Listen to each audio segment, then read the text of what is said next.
Saudaraku, firman Tuhan pada hari ini yaitu mengenai cara pemuritan Tuhan Yesus.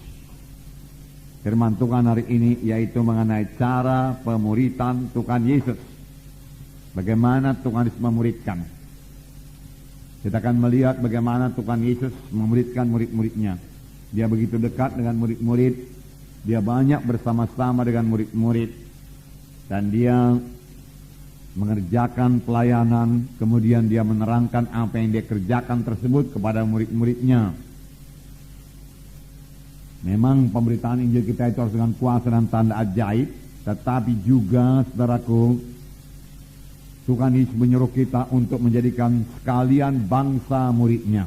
Sekalian bangsa muridnya.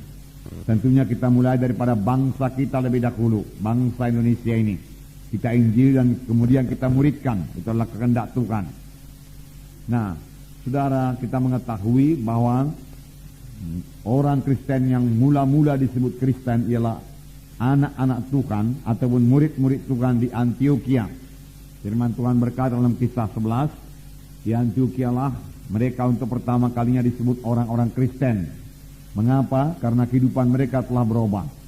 Mengapa? Karena mereka telah menjadi murid-murid Yesus. Karena Paulus telah mengajari mereka, saudaraku, hidup mereka berubah, Roh Kudus juga mengubahkan mereka, dan orang-orang melihat bahwasanya mereka hidup sama seperti Yesus hidup, lalu orang berkata itulah dia Kristus kecil. Lalu nama Kristus itu menjadi Kristen. Jadi, saudaraku, jadikanlah sekalian bangsa muridku, firman Tuhan berkata. Cara Tuhan memuridkan, saudaraku, murid-muridnya, bukan dengan cara mengajar saja. Bukan dengan cara sebagai seorang guru dalam satu kelas mengajar murid-muridnya, tidak, saudaraku. Lain sekali. Kita melihat, saudaraku, bahwasanya Tuhan Yesus bersama-sama dengan murid-muridnya. Mereka intim, murid-muridnya intim dengan dia. Mereka melayani bersama-sama. Yesus mengerjakan mujizat, saudaraku. Yesus memberitakan Injil. Yesus mengajar dengan perumpamaan. Tetapi kemudian ketika dia bersama-sama dengan murid-murid dan murid-murid bertanya tentang perumpamaan yang diajarkan Tuhan Yesus, tentang pekerjaan pelayan yang dilakukan oleh Tuhan Yesus, Tuhan Yesus menerangkannya kepada murid-muridnya. Kisah 1 ayat 1 berkata, Lukas menuliskan segala sesuatu yang dikerjakan Yesus dan diajarkan oleh Tuhan Yesus. Segala sesuatu yang dikerjakan oleh Tuhan Yesus dan diajarkan oleh Tuhan Yesus. Itulah isinya, saudaraku, Kisah Rasul. Itulah segala sesuatu yang dikerjakan Yesus dan juga, saudaraku, diajarkan oleh Tuhan Yesus. Murid-murid yang dipilih oleh Tuhan Yesus, saudaraku, bukanlah orang-orang yang terkemuka, terpelajar, saudara, tetapi orang-orang biasa saja. Tetapi mereka berubah.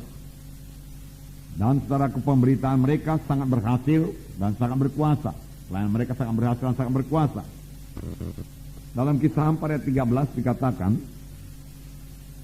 bahwasanya murid-murid Tuhan Yesus telah berubah. Pada ayat 13 saya membacakan kepada saudara.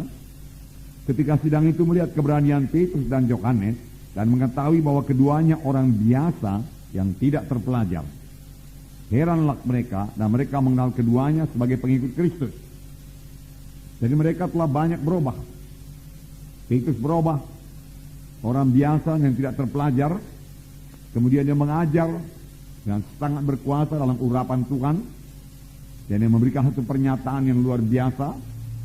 Keselamatan tidak ada di dalam seorang pun, karena di bawah kolong langit ini tidak ada nama lain yang dikaruniakan kepada manusia yang dalamnya manusia itu boleh selamat. Dan ketika sidang itu melihat keberanian Petrus dan Yohanes dan mengetahui bahwa keduanya orang biasa yang tidak terpelajar, heranlah mereka itu. Dan mereka mengetahui bahwasanya Petrus dan Yohanes adalah murid-murid Yesus, pengikut Yesus, saudara. Jadi berubah. Saudara, biar kita berhasil dalam memuridkan. Murid-murid juga pada mulanya banyak sekali kekurangan. Murid-murid lupa kepada firman Tuhan. Murid-murid lupa kepada mujizat Tuhan, saudara. Tetapi akhirnya murid-murid berubah juga. Tentunya perubahan yang ajaib sekali terjadi setelah murid-murid ini, saudaraku, diajari oleh Tuhan Yesus dan kemudian dipenuhkan dengan Roh Kudus. Nah, Dalam Markus pasal 8, mari kita baca lebih dahulu, ayat 1-10, mari kita baca bersama-sama. Markus pasal 8, ayat 1-10, sama-sama.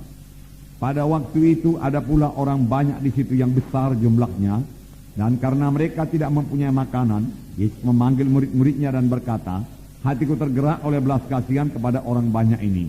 Sudah 3 hari mereka mengikuti aku, dan mereka tidak mempunyai makanan.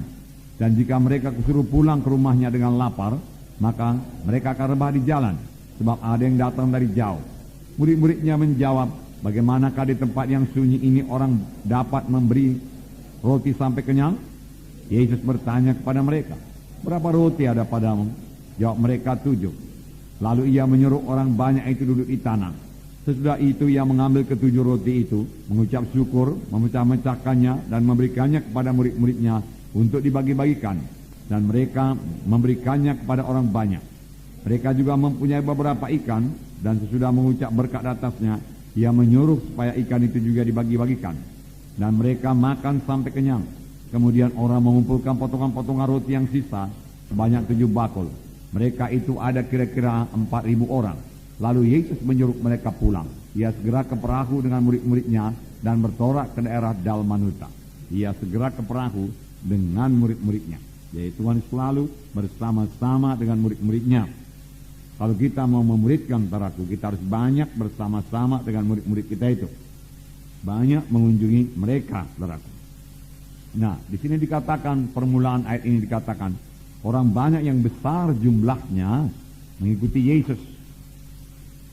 Mengapakah mereka mengikuti Tuhan Yesus? Saudaraku, mereka mendengar pengajaran Tuhan Yesus yang luar biasa.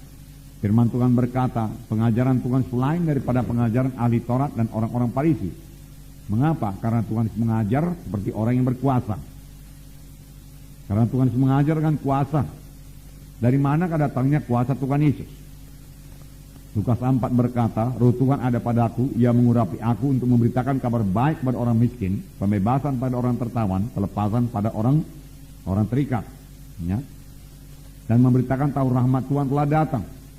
Jadi dengan apakah Tuhan melayani, saudaraku? Dengan urapan Roh Kudus. Roh Kudus yang sama mengurapi kita sekarang. Amin, saudara. Jadi kita bisa melayani dengan urapan Roh Kudus. Saudaraku, mohonlah urapan Roh Kudus dalam pelayanan saudara. Dengan urapan Roh Kudus, saudaraku, firman Tuhan menjadi berkuasa. Karena firman Tuhan berkata, huruf itu mematikan, tapi roh itu yang menghidupkan. Tanpa urapan Roh Kudus, firman Tuhan yang kita bawa beritakan mati saja. Sesuatu yang mati tidak akan bawa kehidupan. Tetapi firman Tuhan yang hidup dan berkuasa karena urapan Roh Kudus, saudaraku, akan membawa jiwa-jiwa kepada keselamatan. Jadi pemberitaan kita, saudara, harus disertai dengan urapan Roh Kudus.